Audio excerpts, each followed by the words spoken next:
देखो, so our next topic is black body radiation. ये black body radiation means क्या? एक और किए वो आप लोग को हमेशा सजेस्ट करते होंगे जो पेरेंट्स हैं कि गर्मी के दिन में जो ब्लैक कलर का कपड़ा ना पहनो, ठंडी के दिन में व्हाइट कलर का कपड़ा के बजाय ब्लैक का यूज करो।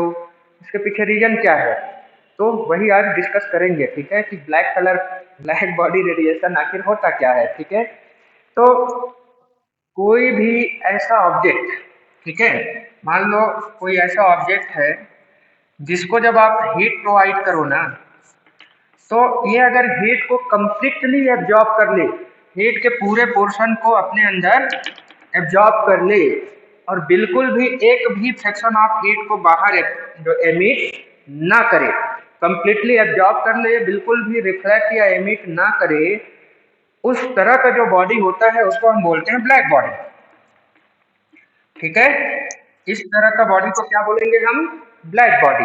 कोई भी ऐसा ऑब्जेक्ट जो हीट को कंप्लीटली अपने अंदर क्या कर ले, एब्जॉर्ब कर ले, तो इस तरह का बॉडी आपका कहलाएगा ब्लैक बॉडी। ठीक, अब जब पूरा हीट जब तक दिए तब तक एब्जॉर्ब करेगा ये। एब्जॉर्ब करने के बाद जब हीट सप्लाई आप बंद कर दोगे तो यही ऑब्जेक्ट जो है फिर वो जो हीट एब्जॉर्ब करके रखेगा ना, उस हीट को एमिट करने लगेगा, बाहर देने लगेगा। ये कुछ इस तरीके से है, समझो कि एक लोहे को, एग्जाम्पल के लिए बता रहा हूँ, एक लोहे के रॉड को, आयरन रॉड को सपोज करो हम गर्म करें, ठीक, और गर्म करने के बाद उसको अगर थोड़ा सपोज करो यहाँ पे हम गर्म करें और यहाँ लेके आ गए। अब जब उस लोहे के रॉड के पास आप जाओगे तो थोड़ा सा फील होगा कि नहीं, गर्मी का एहसास होगा कि नहीं वहां पे? हाँ, तो वो होगा, क्यों होगा? क्योंकि ये जो लोहे का रॉड है पहले तो हीट को क्या किया, एब्जॉर्ब किया, उसके बाद जब हीट देना आप बंद कर दिए तो उसी हीट को क्या करने लगा, वो एमिट करने लगा, एमिट करने लगा। ठीक है, तो यही एमिट करना ही कहलाता है रेडिएशन। हीट का, किसी भी ऑब्जेक्ट से हीट का बाहर निकलना ही कहलाता है क्या, रेडिएशन। अब यहाँ मैं लोहे के रॉड का एग्जांपल लिया, और लोहे का रॉड कंप्लीटली हीट को एब्जॉर्ब नहीं कर पाता, हम जितना हीट देते हैं पूरा का पूरा एब्जॉर्ब नहीं करता, कुछ को एमिट या रिफ्लेक्ट कर देता है, इसलिए हम उसको ब्लैक बॉडी नहीं बोलेंगे। बट कुछ ऐसे ऑब्जेक्ट्स होते हैं जो अगर पूरा का पूरा हीट अपने अंदर एब्जॉर्ब कर लिए, जैसे ही हीट को आप देना, सप्लाई करना बंद करोगे तो वही हीट जो एब्जॉर्ब किया रहेगा उसको रेडिएट करना चालू करेगा, एमिट करना चालू करेगा, तो ये कहलाता है रेडिएशन। और ये दोनों को एक साथ बोलेंगे, जब ये ब्लैक बॉडी ही हीट को एमिट करने लगेगा तो वो कहलाएगा ब्लैक बॉडी रेडिएशन। समझ में आया? जब कोई ऑब्जेक्ट हीट को कंप्लीटली एब्जॉर्ब कर ले, जब उसको सप्लाई करो और सप्लाई करना बंद कर दो तो वही एब्जॉर्ब किए हुए हीट को एमिट करने लग जाए, तो प्रोसेस कहलाता है रेडिएशन। और क्योंकि वो ब्लैक बॉडी के थ्रू हो रहा है इसलिए उसको बोलेंगे black body radiation.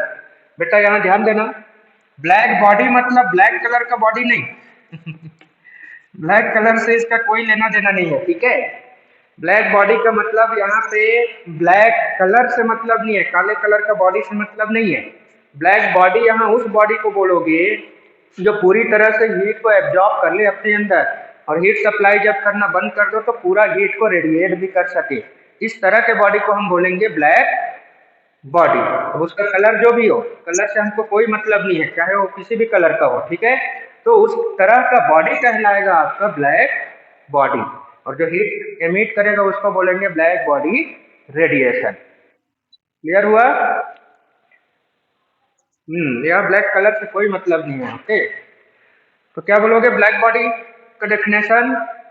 The body which absorbs completely the applied heat is called black body, and the heat emitted by the black body is called black body radiation. यहाँ तक clear हुआ सबको?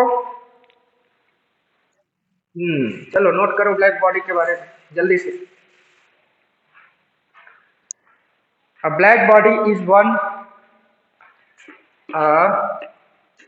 black body is one which completely absorbs heat, completely absorbs heat and doesn't reflect or transmit and doesn't reflect or transmit any fraction of heat. ठीक है, उसको ही आप बोलोगे black body. Next, the heat emitted by black body. Heat emitted by black body is called black body radiation. Is called black body radiation. Okay.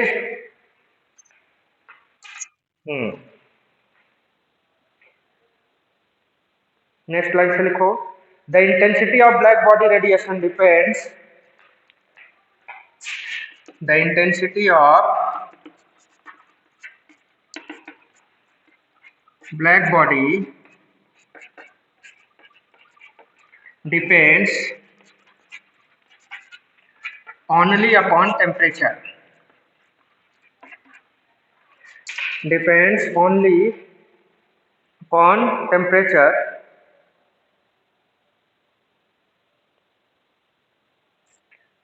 ठीक है, temperature and not upon the material nature, not upon the nature of material.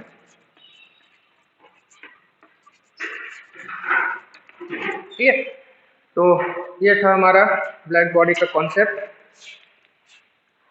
Note down some other points in the black body, कि कोई भी ऐसा दुनिया में object exist नहीं करता जो 100% हीट को एब्जॉर्ब कर सके या फिर एमिट कर सके. ठीक है, there is no object in the universe which can be treated as a perfectly black body. ठीक है, बट लैंप ब्लैक, अच्छा उसमें next point, note down next point, in practice no body is perfectly black body. Note down next point, in practice no body is perfectly black body.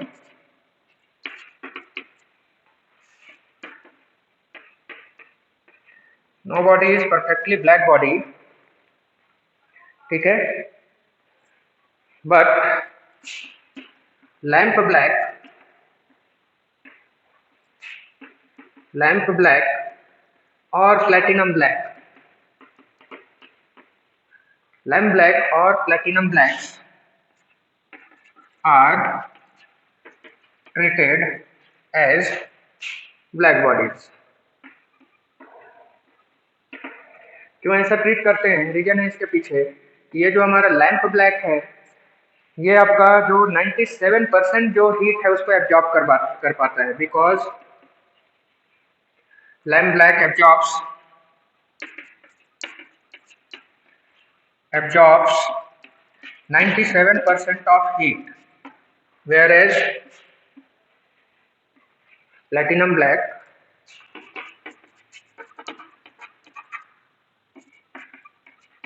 %98. तो lamp black मतलब आप समझो तो simple काजल है, जो काजल लगाते हो ना गर्ल्स लोग. ये लैंप ब्लैक किससे बनता है? तो भाई एक काजल ही तो है. ठीक है, कि जब भी हम लैंप यूज करते हैं या फिर वो दिया यूज करते हैं, तो उससे जो एक तरह से धुआं जो निकलता है, उसको अगर आप कलेक्ट करोगे ना तो काला कलर का लेयर बनेगा, वही लेयर ही कहलाता है लैंप ब्लैक. ओके। ऐसे ही प्लेटिनम को अगर हम बर्न करें, प्लेटिनम के फॉइल को बर्न करें, तो उसमें से काले कलर का लेयर निकलेगा, उसको बोलेंगे हम प्लेटिनम ब्लैक। ये 98% हीट को एब्जॉर्ब करता है, ये 97% को, इसलिए इन्हीं दोनों को हम ट्रीट करते हैं as a black body. But in practice कोई भी 100% हीट को ना एब्जॉर्ब कर सकता है ना इमिट कर सकता है, ठीक है। इसके बाद नेक्स्ट है फेरीज ब्लैक बॉडी। अब फेरीज ब्लैक बॉडी, फेरीज नाम का एक साइंटिस्ट है, इन्होंने क्या किया कि ये ब्लैक बॉडी के कॉन्सेप्ट को समझाने के लिए एक स्ट्रक्चर डिजाइन किया। किस तरह का स्ट्रक्चर था, तो somehow this type of structure, जिसमें एक स्फेरिकल कैविटी लिया, ठीक है, अंदर से पूरा हॉलो रखे, और इन साइड को क्या करे, वो एक यही लैंप ब्लैक वगैरह से पूरा पॉलिश कर दिए। आउटसाइड को बैट कंडक्टर के थ्रू पूरा ऐसे कवर कर दिया, फिर लकड़ी वगैरह का, वुड वगैरह का कवर लगा दिया कि अंदर का हीट बिल्कुल भी बाहर ना जा सके और बाहर का हीट इधर से अंदर ना आ सके। एक नैरो होल रखे, वो पतला सा होल रखे, जिसमें से हीट सिर्फ अंदर आ सकता है ऐसे। और हीट जब अंदर आएगा तो क्या होगा, इसके ये वाला पार्ट से वो इंटरेक्ट करेगा, इंसिडेंट होगा, इसी में से फिर वो रिफ्लेक्शन पड़ेगा ना, इसको रिफ्लेक्ट करेगा। हाँ, कुछ इस तरीके से ऐसे रिफ्लेक्ट करेगा, फिर ये वापस ये ऐसे। तो इनसाइड ही हीट जो है ट्रैप हो जाता है। एक बार हीट अंदर गया तो बाहर निकल ही नहीं पाता है। तो इस तरह का जो स्ट्रक्चर बनाया, क्योंकि ये फेरीज ने बनाया हुआ है, इसलिए इसका नाम है फेरीज ब्लैक बॉडी। हीट पूरी तरह से, जितना भी हीट आता है पूरा अंदर ही ट्रैप हो जाता है, हीट बाहर रेडिएट नहीं हो पाता। यही तो ब्लैक बॉडी का कॉन्सेप्ट है कि हीट जो पूरी तरह से एब्जॉर्ब कर ले उसको ही तो हम बोलेंगे ब्लैक बॉडी। तो ये था फेरीज ब्लैक बॉडी, ठीक है, आया समझ में ये।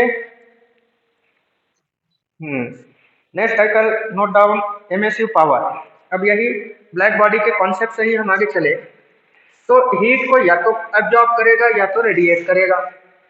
तो एमिसिव पावर क्या होगा, ठीक है।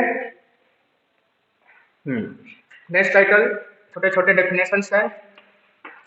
एमिसिव पावर, तो ये ध्यान देना, किसी ऑब्जेक्ट को मैंने इनिशियली एक लोहे का रॉड का एग्जांपल दिया था। सिंपल एक रॉड को हम हीट करें, ये हीट करें, तो हीट करने के बाद वो कुछ पोर्शन ऑफ हीट को एब्जॉर्ब करेगा, कुछ को रिफ्लेक्ट कर देगा।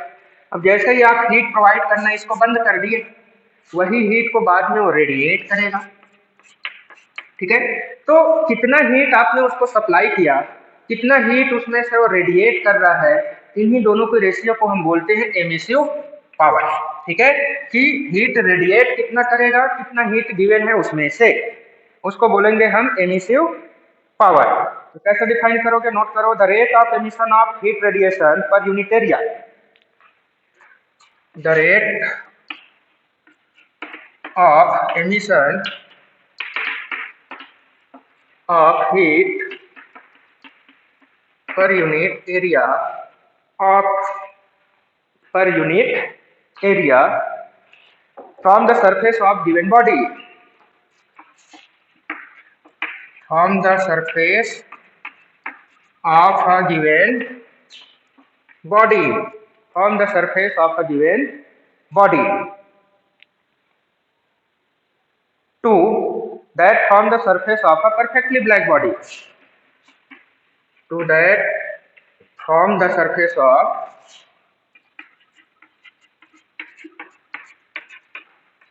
perfectly black body, to from the to that from the surface of perfectly black body at the same temperature, at the same temperature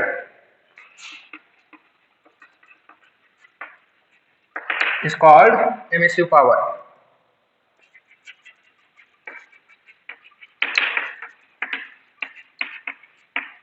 okay, so ध्यान देना क्या बोलना चाह रहा है। एक हमारे पास ब्लैक बॉडी है, दूसरा हमारे पास उतने ही सरफेस एरिया वाला कोई दूसरा ऑब्जेक्ट है, नॉर्मल ऑब्जेक्ट है, ठीक है।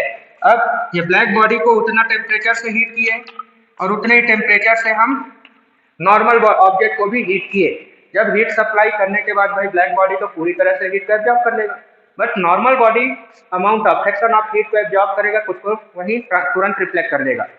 ये करने के बाद जब ये आप हीट ट्रांसमिट करना, इसको हीट सप्लाई करना बंद करोगे, तो यही दोनों बॉडी फिर हीट को एमिट करेगा, परफेक्टली ब्लैक बॉडी भी करेगा और नॉर्मल बॉडी जो आपका है वो भी हीट को एमिट करेगा। तो ये आपका नॉर्मल बॉडी का जो हीट रेडिएशन है उसको अगर हम डिवाइड कर दें ब्लैक बॉडी के हीट रेडिएशन से, तो जो रेशियो मिलेगा उसी को आप बोलोगे एमिसिव पावर। समझ आया? ठीक है। नेक्स्ट है एब्जॉर्बिंग पावर। ये नोट कर लिए क्या? नेक्स्ट टाइटल डालो एब्जॉर्बिंग पावर। तो ये एब्जॉर्बिंग पावर क्या है? तो ये वैसे एक्सप्लेन करेंगे इसको, एब्जॉर्बिंग पावर। तो देखो ये कुछ ऐसा है, किसी ऑब्जेक्ट को कितना आपने हीट सप्लाई किया, ठीक है, अब उसमें से कितना हीट को एब्जॉर्ब किया और कितने को रिफ्लेक्ट कर दिया। तो कितना हीट ये आप सप्लाई कर रहे हो, उसमें से कितना हीट ये कितना पोर्शन को एब्जॉर्ब कर पाएगा, इस रेशियो को बोलते हैं एब्जॉर्बिंग पावर। लिखो डेफिनेशन में, the amount of heat the ratio of amount of heat absorbed by, ऐसे लिखेंगे, the ratio of amount of heat absorbed, ratio of amount of heat absorbed to the heat given to any body is called absorbing power.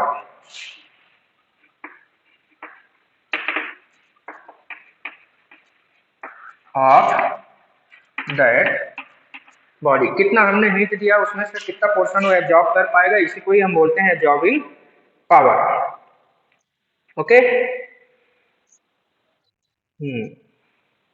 Next एक और title है, ऐसे exactly same way है, I think खुद से उसको explain कर सकते हो आप लोग। एब्जॉर्बिंग के जगह में है रिफ्लेक्टिंग पावर। रिफ्लेक्टिंग पावर तो क्या करोगे, same definition, the ratio of amount of heat, जहां एब्जॉर्ब है इसकी जगह क्या लिखोगे, रिफ्लेक्ट, है ना, amount of heat reflect to the given, to the heat given to any body, जहां जहां एब्जॉर्ब लिखा है वहां वहां रिफ्लेक्ट कर देना, तो आपका हो जाएगा रिफ्लेक्टिंग पावर। समझ आ गया? एक और है ट्रांसमिटिंग पावर। ट्रांसमिटिंग पावर, तो यहाँ भी एग्जैक्टली सेम डेफिनेशन अगेन, जहां जहां एब्जॉर्ब है वहां वहां ट्रांसमिटिंग लिख देना भाई। ठीक है, तो ये दोनों समझ में आ गया आप लोग को?